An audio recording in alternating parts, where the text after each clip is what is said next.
नमस्कार, मैं Deepak Sharma Balkrishna educational academy से। आज हम हिंदी व्याकरण के अंतर्गत बात करेंगे संधि जॉइनिंग से। तो जानते हैं संधि क्या है। संधि शब्द का अर्थ होता है मेल। भाषा में अनेक शब्दों में कई ध्वनियाँ परस्पर मिलकर एक हो जाती हैं। जैसे देव व आलय शब्दों के मिलने से देव शब्द की अंतिम ध्वनि अ तथा आलय शब्द की पहली ध्वनि आ है। इन दोनों शब्दों के परस्पर मिलने से अ और आ के मिलने से आ हो जाती है।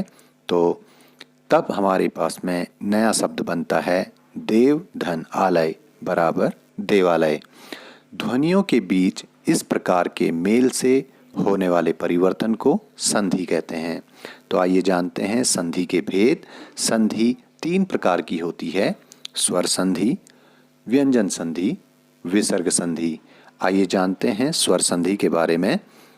संधि का पहला वर्ण यदि स्वर वर्ण हो तो वह स्वर संधि होती है।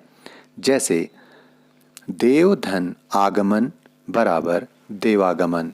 संधि का पहला वर्ण व अस्वर वाला है, अर्थात पहला शब्द देव का अंतिम वर्ण व अस्वर वाला है, अतः यह एक स्वर संधि है।